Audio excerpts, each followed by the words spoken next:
Good evening, everybody. It is about 5 minutes till the witching hour, and Steve Grumbine coming live with Real Progressives. It's about, 28 degrees out here in central Pennsylvania. It's not too terrible. However, the whole family is sick right now. I'm starting to come down with something. I think it's probably bronchitis. Hopefully I'll be able to nip it in the butt before it gets too bad. But I wanted to talk to you guys about something really important. And that is jobs, right? Jobs in America, jobs around the world. But I want to talk about jobs in America. Really take a good, hard look at not just jobs, but work in America. Things that are being left undone. Things that are being completely and utterly ignored right now. And the fact that, right up the street from my home, there's this beautiful old school one-lane bridge. It's beautiful. But you take your life into your own hands every time you drive across it. Every single time you drive across that bridge, it's like in your head you hear rocks falling into the creek below. You feel like you're taking your life into your own hands. And you look all around the country. You go through small town America, and you see these rusted piles of dirt that are our bridges. And you say to yourself, oh my God, do I have to cross that bridge to get to the other side? Unless I'm ready to go swimming, yes I do. So these bridges, all of them, so many of them across America, are literally derated. You're literally taking your life into your own hands crossing those bridges. Now, I'm not a bridge engineer, but I know a few. And I want to talk about just bridges for a minute. You look at bridges, and what are they made of? You've got your deck, you've got your pad, your roadway, etc. The connections down to the road on each side. You've got the stabilizers, you've got the foundation, you've got all the excavating, you've got all the engineering work, you've got all the design work, and then you've got all the materials, right? When you repair a bridge, you spend a lot of money. There's an awful lot of money, and it's supporting an awful lot of labor. Most states in America right now are not flush with cash. Most states in America that control their state and county roadways are not flush with cash. In fact, most of them are strapped and broke. So the things they do is they have to somehow or another find a way to get those bridges just usable, to get past them, so that at the end of the day, people aren't taking their life in their own hands, but they're not A-rated bridges. They're not B-rated bridges, right? They're just getting by. They're painting them black. They're putting a layer of, blacktop on it. Maybe they're putting some macadam. Maybe they're putting some blue chip, whatever, some concrete, patching some holes. But they're not keeping them up. Now, I don't know what a construction crew costs to bring out the equipment, to bring out the actual tools and everything that it requires to fix those bridges, to do the schematic, to actually figure out how those bridges need to be repaired or upgraded or modernized, etc., and brought into the 21st century. But each one of those things is a job. There's so many jobs tied to fixing one bridge. You forget about the administrative jobs that back up that work in their own central office. And then you consider all the districts that are actually out there repairing these bridges, the men that they hire to go out and fix these bridges. And the roadways. How many of you have driven through your own local community and gotten a flat tire hitting a pothole? And sitting there seeing roadways that are collapsed on a side, and they got the block off, you can't go over there because there was a sinkhole or something like that. All of this stuff, every bit of this, is 100% work for Americans. All of it is. Now, if the United States government made a decision, it's just as simple as making a decision and writing a law and passing it. the United States federal government could immediately make a law that says all bridges in America must be B-rated or above. And we will fully fund the repair and maintenance, ongoing maintenance of every bridge in America. And they could encumber those dollars and give it to the states so the states didn't have to raise taxes on their people and drive business out and drive people out of their districts to look for places where they can afford to live. Federal government could do that, and it would bring about millions of jobs across the nation. Now, I don't know about you. I'm not the bridge repair kind of guy. That's not how I'm wired. I'm not the guy that's going to go out there with a hard hat anymore. Maybe I used to be when I was younger. But I'm not the kind of guy that's going to go out there with my Carhartts, and my Red Wing boots, steel toe, big old shank, big old heel. I'm not going to be that guy with the Z91 boots fixing the bridges. But there are many blue-collar people in my area alone that are desperate for good quality jobs, that are sitting there poor. They don't have dental health care. They don't have regular health care, not worth speaking of. And their families are in poverty level living. You put money into bridges across America, just bridges. Forget any of the rest of it. I'm just going to stay with bridges for a minute. And you have got millions and millions of jobs. Now, you bring up a great point, Tame. There is lots of closed bid, no bid crony contracts, and we've got to somehow or another break that and make that an illegal thing. Okay? So the way we distribute those funds is very vital. Okay? But the point is that jobs, if we make the states follow certain federal guidelines to get these encumbered dollars from the federal government, we could have millions of jobs just fixing bridges alone. That doesn't sound like the robots are coming. That sounds like millions of fucking jobs, right? Millions of ongoing jobs, because those bridges will always need to be maintained. So, fuck the robots. Millions of jobs fixing bridges alone. Just fixing bridges alone. When you start thinking about it like that, the people that say the robots are coming, it's going to start making you really, really angry. It should, because you realize they're lying. It's not that they're lying. It's just that there's work that they're not paying attention to because it doesn't fit their narrative. All right. Now let's get past the bridges. Let's just go now to the levees and the dams across America. The levees are breaking. You don't have to go far. Remember Katrina? Let's look at levees around the country. Underwater welding for these bridges and levees. These people make good money. This is good work for people that enjoy that kind of labor. How many levees are there in America? How many dams are there in America? Just think about that for a minute. Now, ask yourself, how many schools look like prisons from the 1960s still? They still have the asbestos tiles on the floor that are molded and squashed down.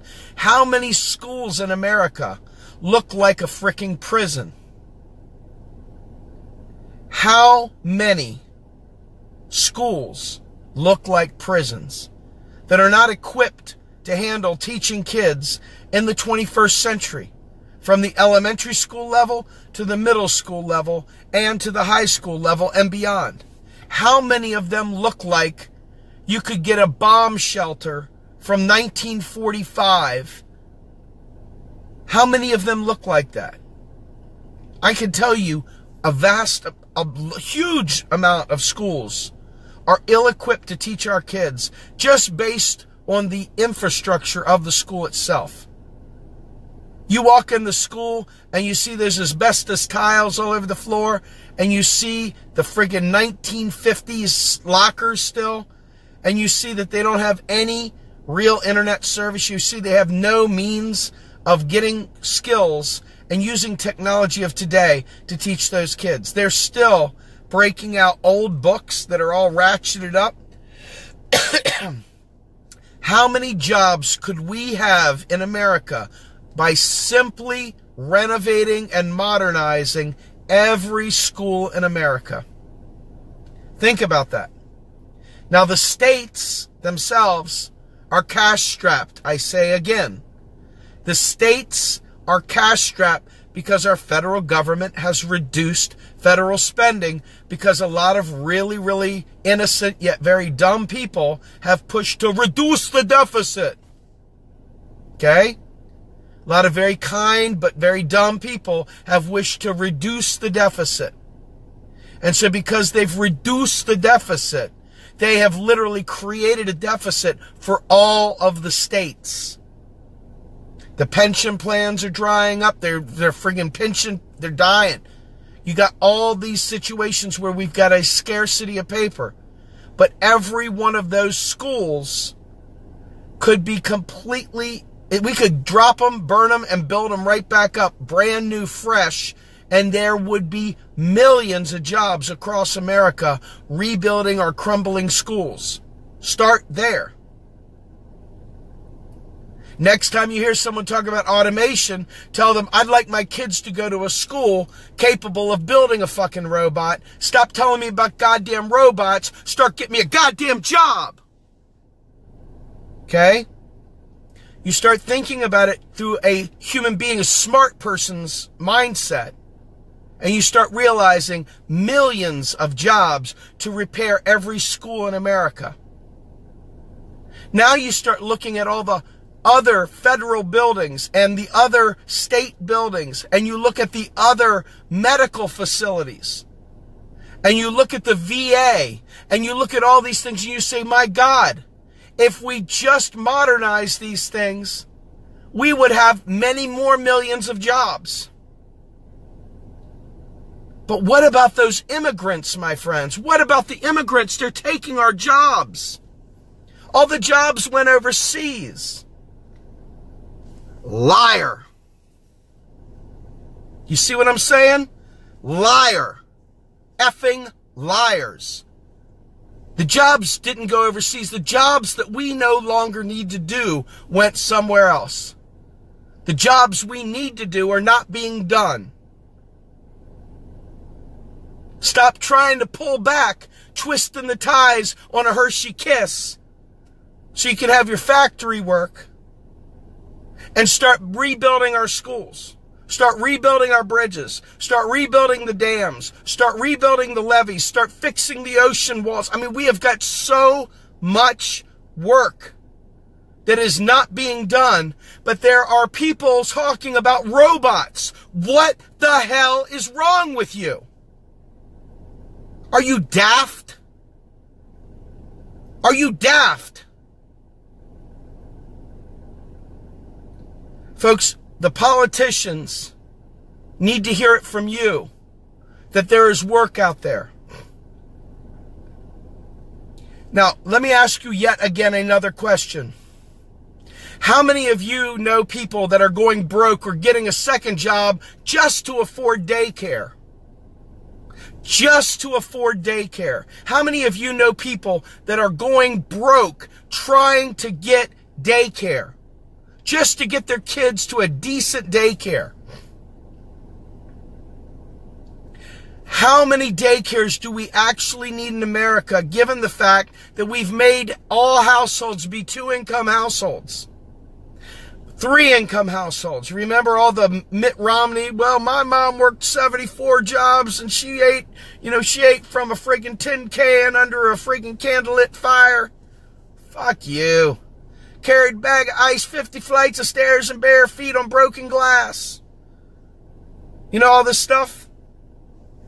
What I'm telling you right now is, we keep jonesing for a Eugene V. Debs bullshit industrial era when we've got a 21st century series of jobs that are being undone because we've been dumbed down by neoliberals who have made us believe we don't have any money to do good things anymore.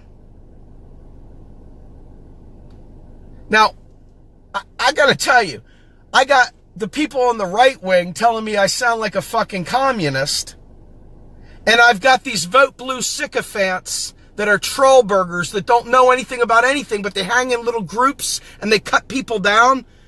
You know, the people that don't want to learn economics but want to tell you you're meanie, you're a ganger, you're a bully because you speak forcefully about economics, so you're a bully. Those same bozos, the losers, those people right there call me a right-winger. I'm not joking. I'm sitting here telling you the facts. I haven't even talked to you about what political party I am or am not. I haven't mentioned a political party, have I? Why is that? Because I am a real progressive, meaning that I don't have a party, meaning that I support progressives wherever the hell they are, as long as they're real. And let me explain something to you. A real progressive is a dying breed. There are very few people out there that are fighting for the work I'm talking about. They're ready to end trade deals. They think all these things are going on and they got to bring the jobs back. They think we got to build a wall along Mexico to keep the Mexicans out. They think we got to build a wall against the Canadians to keep the damn Canadians out. Oh, I'm sorry. Oops, I'm sorry. They think we got to keep all the Indian people out and cut off the H-1B visas because God knows they're taking all the jobs. See what I mean? This is how it fuels xenophobia. This is how it fuels racism. This is how it fuels all kinds of violence. Because what happens when we build a wall on the southern border? There's going to be unmanned drones patrolling that border. And there's going to be young families trying to cross that border. And that drone is going to go pop, pop, pop, pop, pop, pop, pop, pop. And all of a sudden there's going to be families laying there dead in the desert trying to get into the United States. That's the truth. So when I talk to you about being smart, the people that are just Trump, Trump, Trump, Bernie, Bernie, Bernie, Jill, Jill, Jill are missing the point. I don't care about any of them right now. I'm trying to educate a progressive movement to make sure that we can demand actual effective policies wherever you are. Wherever you are. I'm not here to convert you to a party. I don't care where you sit. I want to infect all parties. I want to be a rogue strain of truth that absolutely goes viral through these parties. I'm ready to give you the disease of truth and make you spread it through your parties. But I can tell you right now, that there's even more jobs. I haven't even scratched the surface yet. What happens when we pass something even better than Medicare for all? How many jobs do you think we would need to fill to make sure every single human being on this continent, including immigrants for all I care, if you're a human being and you're sick, you walk in, you get fixed. That's the way I see it. Now, does that sound very right-wing to you? It sure doesn't sound it to me. But leave it to those friggin' vote blue sycophants, because I'm not suckling in the blue. They'll call me a right-winger, but I assure you, I am anything but a right-winger. I'm called a human being. They're called a vote blue sycophant. There's a difference. One of us actually has blood in our bodies. And a heart. And a brain, more importantly. So, as you sit there and you look at what would it take to make sure every one of us have health care.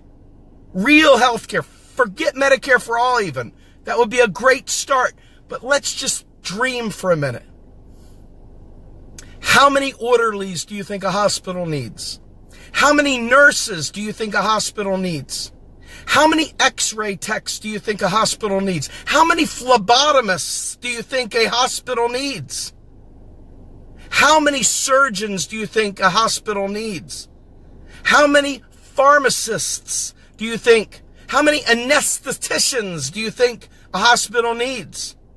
How many dietitians do you think a hospital needs? You start adding that up. And you start thinking about the phone guy that runs their telecom system. And then you think about all the IT workers that run their internal office software. And then you think about the companies that work with them to connect them to the internet and so forth. And that is jobs, jobs, jobs, jobs, jobs. Fuck the robots. I just destroyed every UBI dumbass in the world. Every one of them I just eviscerated with truth. Slaughtered them. A one-man army destroyed. Instantaneous destruction. Now, let's go a little bit further. Let's dig just a skosh bit deeper. What about the people that don't have any skills at all? Or what about the mothers who are trapped in really, really, really bad marriages? Or the dads even trapped in bad marriages? Or the people that are in really bad areas that they just can't see a way out? What if we had a federal job guarantee? What if we had a guaranteed job, federally funded, locally administered, to serve the public purpose? Not to dig ditches, not make work, not forced work, voluntary, but 100% with benefits and setting a living wage. What happens if those no-skill workers to low-skill workers to the generational poverty people, what happens when those people trapped in generational poverty? What happens when they all of a sudden are no longer stuck going to a payday lender to survive and having to bust a cap on somebody to friggin' make a bit of money so that they can feed their families? What happens when they all of a sudden have a living wage with living benefits and can say, I don't want to live here anymore, I'm going somewhere else? What happens when they can just pick up and leave and go somewhere else immediately and have a job? How many jobs in your local community are not being done? Why are your kids only having gym class once every third Tuesday? Why are your kids only having choir once every 7 Thursdays? Why are they only having band practice once every 3 months? And why is it that they don't get their instrument provided to them? Why is it that only the kids with money are able to get instruments? And why is it kids only with money are able to play sports? Why is it that we don't fully fund these things? How many jobs do you think it would take to fully fund an athletic training center for children? Not so much to compete, but to be healthy. How about staffing up to really make sure social services is able to be a partner with parents, not a penalizing agency chasing people who are doing the best they can, but are flat broke and are chasing after survival?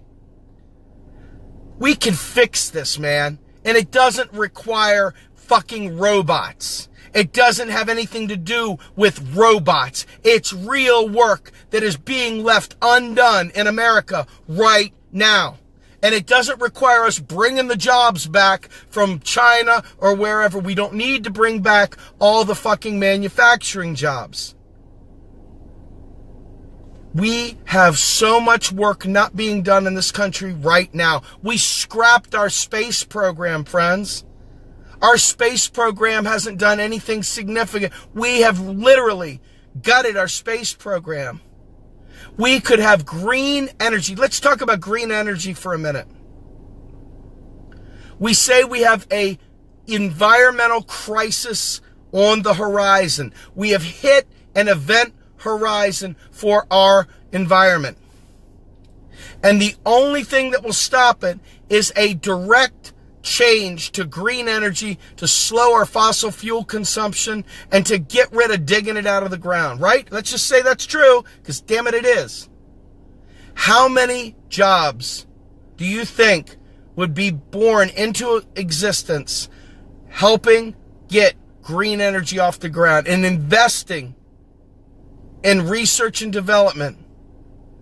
And then how many jobs could we have cleaning up the damage we've done to our environment? How much money could we invest in cleaning up the damage right now? Not just stopping it, but cleaning the damage we've done, cleaning the oceans of plastic, finding new ways of using that plastic to build homes for the homeless. You know, we could take plastic that we discover in the ocean that has been floating around in a big giant blob, and we could sit there and compress that, melt it down, repurpose it, and turn it into domiciles, housing built with real hardened plastic. We don't have to sit there and destroy our environment. We could take the existing waste and sanitize it, clean it, fix it, and turn it into homes.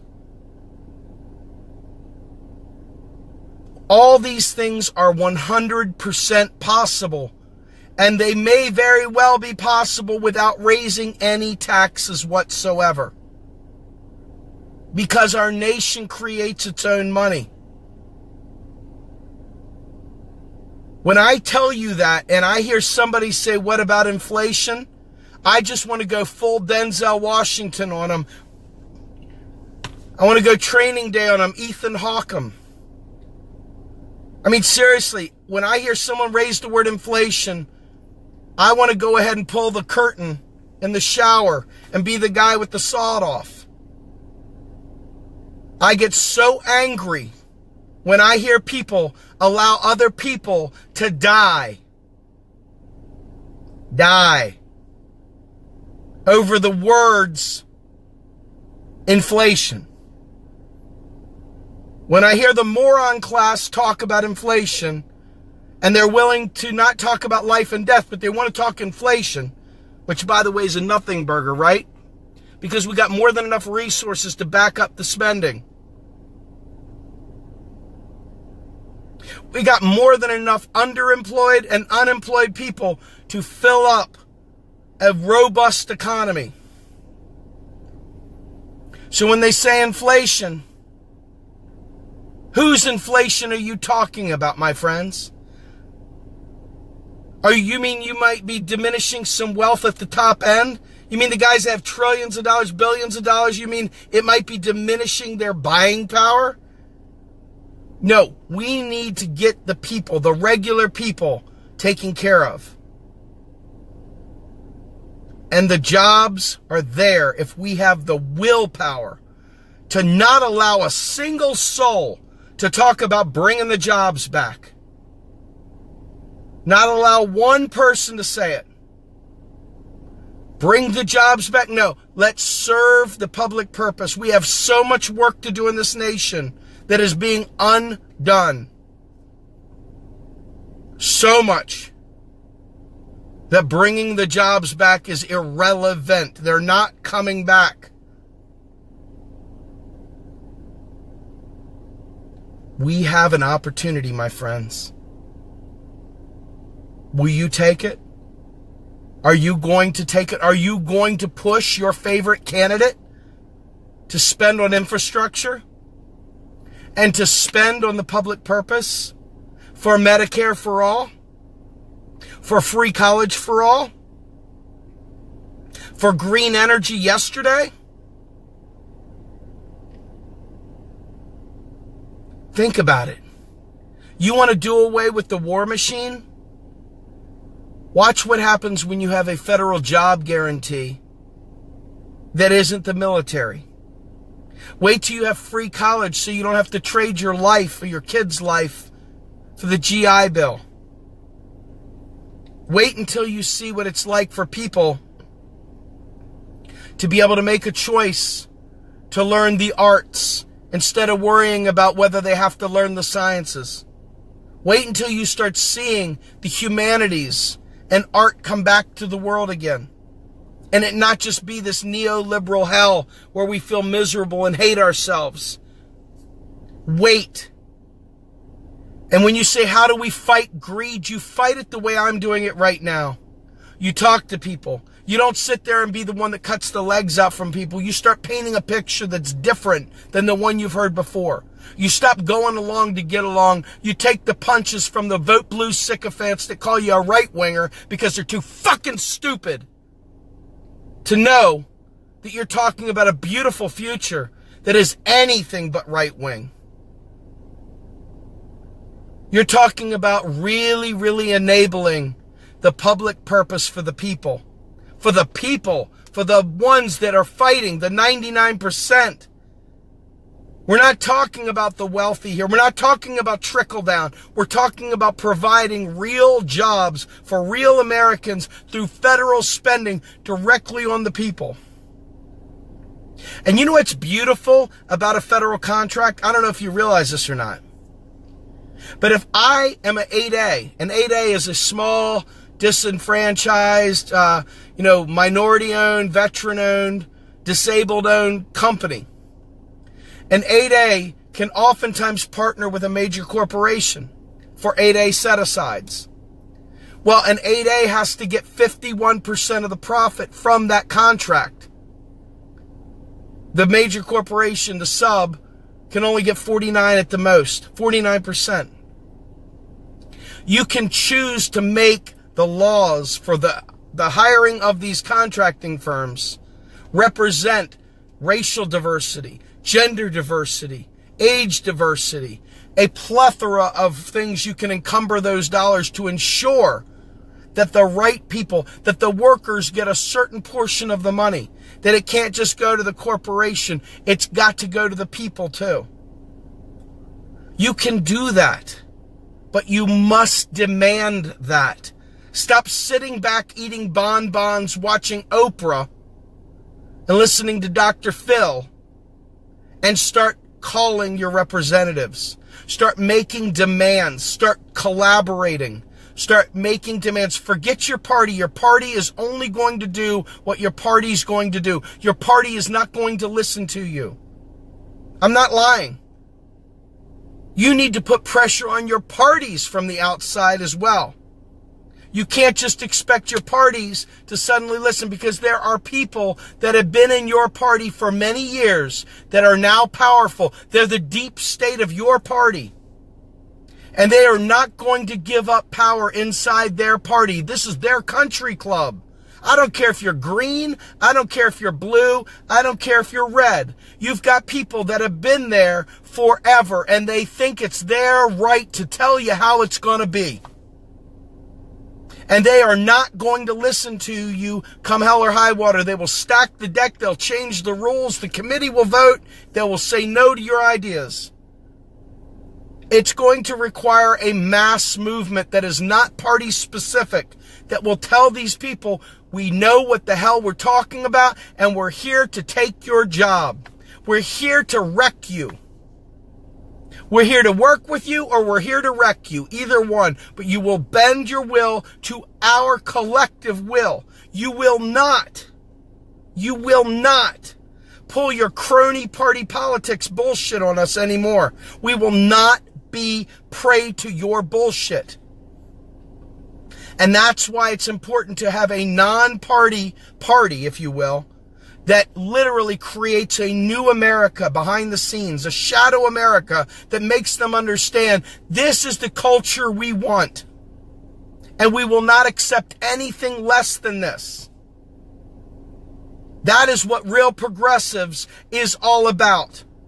And it doesn't matter if we have everybody following with us. It only matters that the people that are following are woke as fuck and are listening to us and are helping us build a movement, are helping us build something that can radically change our lives, that can radically change the parties, that can radically change the way we are governed. But it's going to require us to understand that we have got to create a mass movement outside to infect all. And we can do it, and we're going to do it. Damn it, we're going to do it. We're going to do it, folks.